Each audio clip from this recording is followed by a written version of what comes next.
Assalamualaikum warahmatullahi wabarakatuh. Waalaikumsalam warahmatullahi wabarakatuh. Ya, bagaimana kabarnya hari ini anak-anak? Alhamdulillah baik, Bu. Sebelumnya Ibu mau tanya, di sini sudah ada yang kenal Ibu atau masih ada atau belum ada yang kenal Ibu di sini? Sudah, Bu. Sudah semua berarti? Iya, Bu. Oke, karena kalian sudah semua mengenal Ibu, berarti kita gantian karena kan Ibu di sini tidak mengenal semuanya. Jadi mungkin anak-anak sekalian bisa memperkenalkan diri masing-masing dulu supaya kita lebih mengenal begitu ya. Iya. Mungkin mulai dari sini. Perkenalkan, nama saya Emas Lamabila, Ibu, dari kelas 11 DKPA. Oh ya. Perkenalkan, nama saya Imelda Firarianti dari 11 DKPA. Baik, Bu, perkenalkan nama saya Lucia Desi Salsabila dari kelas 11 DKPA. Baik, Bu, pertama nama saya Nayanda Sabila Anik, salah dibuat dari 11 DKPA juga. Perkenalkan, nama saya Rahmawati dari kelas 11 DKPA juga. Perkenalkan, Bu, nama saya Aziza dan sebenarnya Bu satu kelas di ini semuanya. Terus tadi kayak sama-sama semua tadi ini kelasnya. Iya, Bu. Jadi kayak satu circle ya atau bagaimana? Iya, Bu. Iya, Bu. Oke. Jadi Ibu mau tanya, apa alasan kalian masuk ke Rombeka ini? Jadi Bu, sebenarnya di kelas itu lagi kosong, tidak masuk gurunya. Jadi kita sepakat datang ke sini mau cerita-cerita sama Ibu. Jadi kayak mau cerita. Iya, Karena permasalahan memang hidup dia, Bu. Mau dicerita. oke, karena memang lagi jam kosong ya. Iya, Bu. Biasa kayak butuh kisaran dari orang dewasa. Karena di sini memang karena tujuannya kalian mau datang ke Ibu untuk cerita, jadi mungkin di sini kita adakan konseling kelompok saja. Jadi kayak seperti ini. Di sini ada yang baru pertama kali masuk atau memang di sini semua baru pertama kali masuk? Pertama kali. Berarti kayak tidak tahu apa itu dibilang konseling kelompok. Tidak tahu. Oke, jadi Ibu jelaskan sedikit. Jadi konseling kelompok itu adalah tempat kita di mana kita bisa berbagi cerita, pengalaman ataupun kayak perasaan dan juga bisa saling mendukung satu sama lain. Nah, di sini kita bukan cuma datang untuk curhat, tapi juga untuk saling membantu membangun sudut pandang yang baru. Tapi di sini sebelum itu ada beberapa hal yang penting yang kita harus pahami bersama. Yang pertama yaitu ada namanya asas kerahasiaan. Asas kerahasiaan. Jadi kayak apapun yang kalian ceritakan di sini itu kita tidak boleh sebarluaskan di dalam keluar dari ruangan ini begitu. Ini ada yang mau bertanya? Paham? Jadi kayak di sini Ibu tuh kayak terikat dengan kode etik. Jadi kayak apapun yang Ibu ceritakan itu Ibu tidak akan sebarkan. Jadi kalian juga harus berjanji tidak boleh menyebarkan cerita nanti setelah dari konseling ini. Oh, Ya, Bu. Nah, jadi kalian setuju tidak untuk menjalankan konseling kelompok ini? Setuju, Bu. Kalian siap semua? Siap, Bu. Insyaallah. Oke. Nah, di sini juga kita akan melaksanakan konseling ini mungkin selama 40 atau sampai 45 menit. Kalian siap? Siap, Bu. Siap. Terus posisi duduknya, apakah kalian sudah nyaman duduk di tempat masing-masing atau mau tukar tempat? Sudah nyaman, Bu. Sudah nyaman. Terus mungkin ada baiknya sebelum memulai kegiatan ini kita lakukan dulu doa bersama. Siapa yang bisa memimpin doa? Saya mungkin, Ibu. Baik, sebelum kita melakukan kegiatan kita pada hari ini, yaitu konseling kelompok, Ibu, alangkah baiknya kita berdoa agar kita diberikan kelancaran. Berdoa dimulai. Berdoa sama-sama. Nah, di sini tadi kan kalian datang untuk mau cerita. Jadi di sini Ibu akan menggunakan teknik yang namanya konseling naratif. Ada yang mau bertanya apa itu konseling naratif? Apa itu bukan sebenarnya? Jadi konseling naratif itu Jadi kayak naratif itu artinya kan cerita. Jadi konseling naratif itu pada dasarnya adalah kayak menceritakan hidup kita masing-masing. Misalnya kan kadang kita tidak sadar selama ini kita kayak hidup di dalam cerita-ceritanya orang. Kayak begitu. Maksudnya tuh kayak cerita yang kita percaya tentang diri kita sendiri. Iya, misalnya kayak ada yang pernah bilang misalnya kayak kamu tuh pemalu sekali atau kayak kamu tuh tidak seperti kakakmu. Terus karena kalian sering mendengarkan kata-kata itu, jadi kayak kalian tuh percaya seolah-olah itu benar. Dan lama-lama cerita itu kayak menempel di diri kalian. Nah, di sini konseling naratif ini kita akan mau menggali kayak cerita-cerita itu. Apakah itu benar-benar menggambarkan diri kita atau itu kayak cerita-cerita yang cuma menempel ke diri kita begitu. Jadi kita kayak ngulik masa lalu, Bu. Iya, kayak mengulik itu bukan untuk menyalahkan masa lalu, tapi untuk buat mencari tahu bagaimana cerita itu terbentuk dan bagaimana kita bisa mengubahnya atau menjadikan ke sudut pandang yang baru yang lebih positif. Mungkin masih ada yang mau bertanya? Tak ada kayaknya. Jadi kita masuk saja di tahap intinya di. Iya, Bu. Oke. Sebelum itu, apakah kalian sudah betul-betul siap? Siap, Bu. Siap mau menceritakan semua masalahnya ini? Iya, Bu. Ya. Oke. Sekarang kita akan masuk ke bagian inti sesinya. Jadi ibu di sini mau kalian kayak mengingat satu momen atau satu kalimat dari orang yang sampai sekarang masih kayak menempel sekali di bagian di pikiran kalian. Yang mungkin kalian merasa tidak percaya diri atau merasa gagal atau bahkan kayak merasa tidak berharga. Siapa yang mau memulai duluan? Saya, Bu. Ya. Waktu saya SMP, saya sudah ikut les matematika, tapi saya tidak pernah bisa selalu menangkap mata pelajaran matematika tersebut, Ibu. Terus setiap bertanya Kak atau ada salah pekerjaan Bu, itu guru lesnya selalu bilang kalau kau itu selalu bodoh sekali kok. Di situ awalnya kalau bilang gitu gurunya Bu tidak terlalu kuanuji. Tapi lama-lama masih mencoba bertahan di situ. Setelah itu saya sudah tidak percaya kalau saya itu memang bodoh, Bu. Gitu. Jadi kayak dari kata-katanya tuh guru les sampai sekarang tuh selalu percaya karena memang bodoh Iya, gitu. Bu. Terus kalau mendengar kata bodoh, sekarang kayak bagaimana perasaanmu? Kayak langsung down, Bu. Kalau mendengar kayak kata-kata begitu, Bu. Kadang kalau nilai ulanganku jelek, Bu, saya selalu kayak salahkan diriku sendiri. Kalau memang saya begini di kemampuanku, malah kadang saya juga, Bu, malas belajar gara-gara begitu, Bu. Karena takut salah. Oke. Terus ya ibu bisa bayangin kayak bagaimana sakitnya ketika kamu kayak merasa dianggap seperti bodoh padahal kamu sebenarnya kayak lagi berusaha.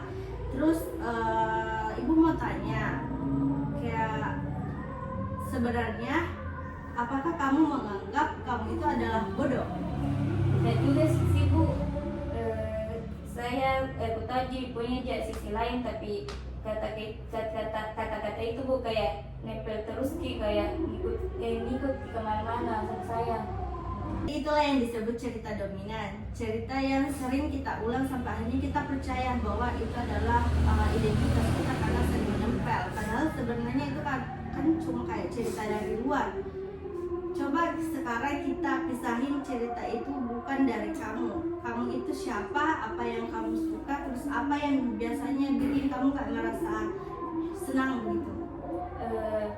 Kalau saya, Bu, saya suka gambar. Dulu saya sering menggambar komik kecil-kecilan, tapi lama bisa tinggalkan, Bu. Kadang berpikir ke Bu, percuma saya tidak pintar tinggi. Nah, lihat kan ada kayak sisi kreatifnya di dalam diri kamu yang terabaikan karena cuma karena ada ya satu hal yang kata-kata dari orang lain kamu jadi kayak orang yang berbeda. Mungkin memang matematika itu bukan kekuatan kamu, tapi seni seperti kayak misal menggambar tadi itu kan, apakah kamu mau terus hidup kayak dari cerita lama itu atau kamu mau menulis cerita baru? Saya mau coba tulis ulang cerita baru, Bu.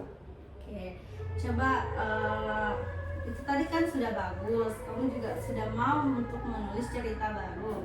Jadi misal kamu bisa mengucapkan ke diri kamu kayak kata-kata seperti ini. Kayak misal, saya bukan bodoh, saya cuma belajar dengan cara yang berbeda dan saya punya kelebihan yang tidak semua orang punya. Kamu bisa mengucapkan kata-kata itu. Coba ulangi apa yang aku bilang tadi. Saya bukan bodoh, saya cuma belajar dengan cara yang berbeda, dan saya punya kelebihan yang gak semua orang punya. Oke. Sekarang ibu tanya, kalau kamu merasa kurang paham pelajaran, apa yang bisa kamu lakukan sebagai solusi? Mungkin saya bisa minta diajarkan teman yang saya percaya, Bu. Terus saya juga mau mencoba cari cara belajar yang lebih cocok untuk saya, mungkin lewat video atau gambar, Bu. Oke. Nah, jadi sekarang ceritanya kan sudah berubah. Nah, dari awal yang kamu merasa tidak mampu dan menghindari dari belajar, sekarang kamu mau coba pendekatan yang baru. Nah, sekarang kamu bukan Rahma yang seperti dulu. Kamu bukan narasi yang bodoh, tetapi kamu itu kuat, kreatif dan sedang berkembang. Nah, setelah tadi Rahma bercerita, sekarang siapa yang mau melanjutkan cerita? Saya, Bu. Ya. Jadi begini, Bu. Kalau dulu itu, Bu, entah kenapa orang-orang sering kan bilang nakal, Bu. Oh iya. Jadi waktu istri itu memang aktif kan, Bu. Tapi kadang juga kadang juga suka jadi pendiam, suka juga bertanya ke guruku kalau misal ada penjelasannya yang tidak aku mengerti, toh, Bu. Terus suka gak juga lupa kerja tugas, Bu. Sering telat kerja tugas, tapi bukan karena nakal kata, Bu, sehingga tidak kerja tugasku. Anuku ini, Bu, gara-gara saya ini orangnya, Bu, cepat bosan, Bu, jadi begitu, Bu. Iya, Bu, begitu. Saya juga, Bu, saya juga kadang merasa malas, bukan satu aja. Jadi dari situ nih, Bu, label nakal itu menempel terus nih sama saya. Nah, di SMP makin parah nih, Bu, karena waktu itu saya dihukum berdiri di depan kelas gara-gara cerita-cerita ya, Bu, ngobrol ya. Tapi yang ngobrol itu, Bu, rame-rame. Tapi yang disalahkan itu cuma saya, Bu. Iya, Bu. Jadi ibu bisa bayangin bagaimana beratnya kamu tuh harus terus kayak bisa pahami. Jadi mungkin kata-kata itu bisa bikin kamu percaya bahwa kamu itu betul-betul kayak ada nakal, gitu. Iya, Bu, sampai sekarang itu, Bu, kadang mikir, Kak, sudahlah. Yang saya memang nakal kan, tapi ngapain juga berubah, toh, Bu, karena orang-orang juga nancap mah bandel, toh, Bu. Jadi kayak begitu nih, tapi dalam hati, Bu, tidak enak sekali dibilang begitu. Jadi beban. Oh, jadi kayak merasa kayak beban gitu ya. Iya, Bu. Sekarang ibu mau tanya, misal kalau kamu bayangkan kata nakal itu sebagai sesuatu kayak bukan dari diri kamu, kayak bayangan atau mungkin kayak boneka atau bentuknya kayak apa gitu? Kayaknya, Bu, kayak Bu, miliki baju yang hitam selalu mengikuti kemana-mana, kayak nempel, Bu, tidak bisa diam. Begitu. Oke, itu tadi ide bagus ya, kan? Itu sebenarnya namanya eksternalisasi, kayak kita memisahkan antara masalah dan dari diri kita. Jadi sekarang kayak kita tahu sebenarnya itu asal bukan masalahnya, tapi masalahnya adalah label anak nakal yang selalu kayak mengikuti kamu terus. Sekarang ibu mau tanya, siapa yang selama ini ngasih makan kayak si bayangan itu, bayangan kamu? Di lingkungan, Bu, kadang teman, keadaan orang tua Bu. Dan mungkin di sini kamu juga mungkin tanpa sadar kayak ikut ngasih makan dengan mulai percaya dan bertindak sesuai dengan label anak nakal itu. Iya Bu, betul. Kadang saya juga mikir Bu, begitu mau kapan deh, karena sekalian motor jadi bandel Bu, sekalian Gara-gara bandel. label itu. Iya. Oke, sekarang coba kita balik. Kalau kamu punya pilihan kayak cerita baru apa yang pengen kamu kayak tulis tentang diri kamu? Kalau saya Bu, mau Bu dilihat sebagai orang yang aktif, suka diskusi, suka ngobrol, suka kasih ide. Tapi saya juga Bu, bisa jadi juga serius kalau bisa dikasih uang untuk didengarkan Bu. Oke, itu sudah bagus sekali. Itu namanya cerita alternatifnya. Jadi kayak mulai sekarang kamu tuh bisa kenalkan diri kamu bukan sebagai anak nakal, tetapi sebagai anak yang penuh energi dan penuh ide. Nah sekarang menurut kamu langkah pertama apa yang bisa kamu lakukan untuk memperkuat cerita baru yang kamu bikin ini? Mungkin yang pertama itu Bu, dimulai dari sikap Bu, tetap aktif. Tapi saya juga coba lebih terarah. Kalau bisa dimulai dari sikap Bu. Yang pertama sikap tetap aktif. Tapi saya juga mau coba lebih terarah. Nah kalau tidak setuju sama guru, saya bisa angkat tangan. Kalau misalnya tidak mengerti apa namanya, bisa angkat tangan, bicara dengan sopan. Terus saya juga mau coba buktikan ke orang rumah kalau saya ini bisa tanggung jawab, bantu orang di rumah. Oke, luar biasa ya Bang. Jadi sekarang kamu tidak hanya memisahkan diri kamu dari cerita lama, tapi kamu juga sudah menulis ulang narasi baru. Itu yang menjadi positif, kreatif, kritis, aktif, dan bisa bertanggung jawab. Sekarang ini Bu, tambah semangat Kak, karena dari dulu itu Bu terlalu mendengarkan omongan orang Bu. Jadi sekarang ini saya mau Kak jadi versiku yang sebenarnya. Jadi sekarang kamu sudah tahu ya Islam, di sini juga ada teman-temannya yang siap mendukung dan mendengarkan cerita dari kamu. Kita juga semua punya hak untuk menulis kayak cerita ulang di diri kita. Nah, sekarang siapa yang mau berbagi selanjutnya? Ya, Lex. Kurang lebih sama juga ya Bu, sama ceritanya kalau bunda, cuma kita dibandingkan karena aku lebih pintar. Jadi dari sini dulu sampai yang membandingkan sama orang aku, terutama orang tua aku yang selalu bilang coba itu seperti kakakmu, kita dan kakakmu terjadikan dia patokan seperti itu Bu. Saya rasa itu sangat mengimbangi pikiranku. Oke, mungkin jadi kayak Maria kata-kata seperti itu misal kayak lama-lama jadi kayak semacam suara di kepala kamu ya, terus kayak bilang kamu ini merasa tidak cukup begitu. Iya Bu, apapun yang saya kerjakan itu selalu dianggap kurang Bu. Jadi kayak misal saya bantu membersihkan rumah, tapi itu orang tua aku bilang lihat itu kakakmu, jadi kan itu contoh walaupun tidak disuruh dia tetap membersihkan rumah. Seperti itu Bu. Jadi kayak kata-kata itu yang merasa yang kayak terulang-ulang beban sekali di pikiran kamu. Iya Bu. Seperti dia cerita aku ikut lomba desain. Orang tua aku juga masih tetap bilang jawabannya bagus sih, tapi kakakmu waktu seumuran itu tidak bisa menawarkan tentang profesi. Seperti itu. Ya, kata-kata itu yang bikin capek loh. Iya Bu, sampai itu. Maka juga dia kapan pulang sekali. Tuh berpikir kayak apakah memang saya gagal.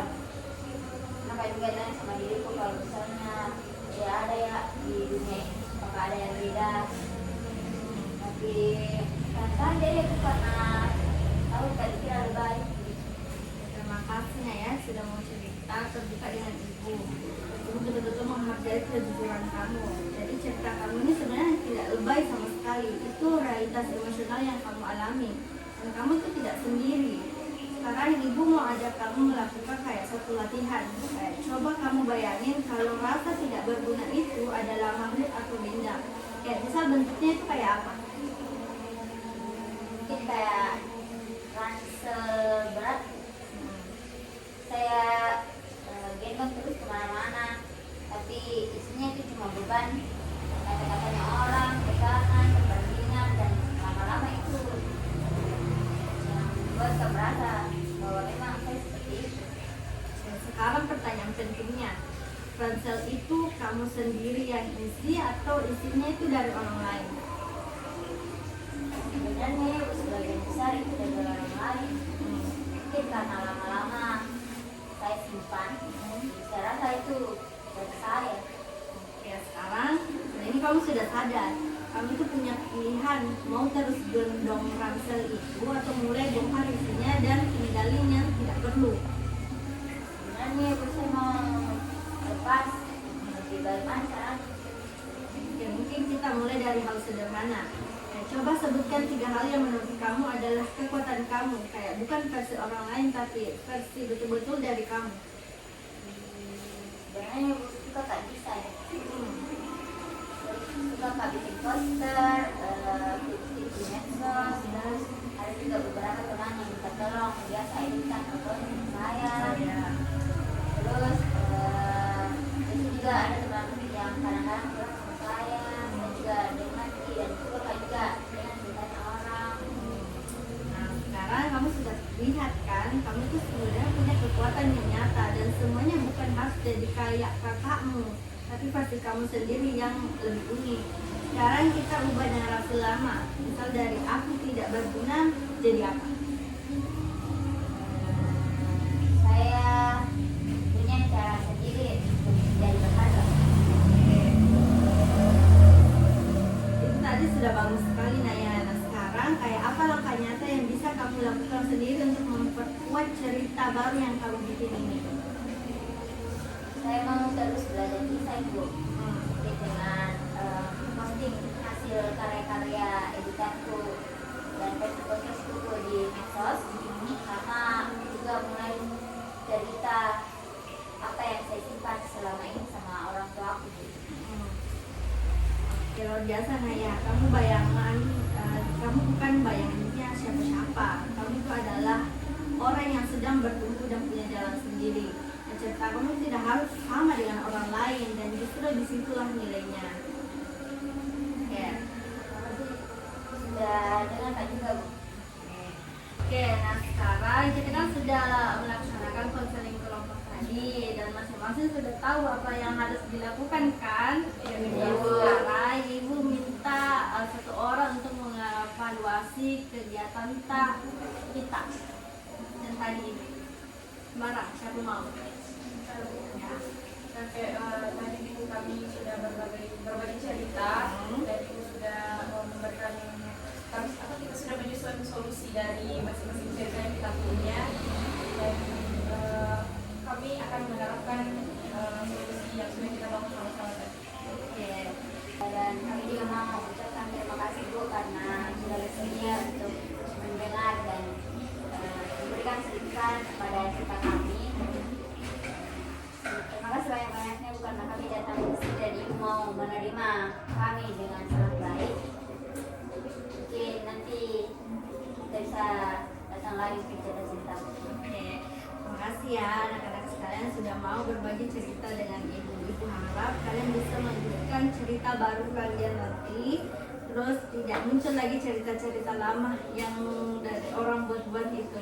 Terima kasih ya anak-anak sudah mau datang ke ruangan konseling ini. Mungkin sampai di sini saja pertemuan kita. Ibu tutup. Assalamualaikum warahmatullahi wabarakatuh.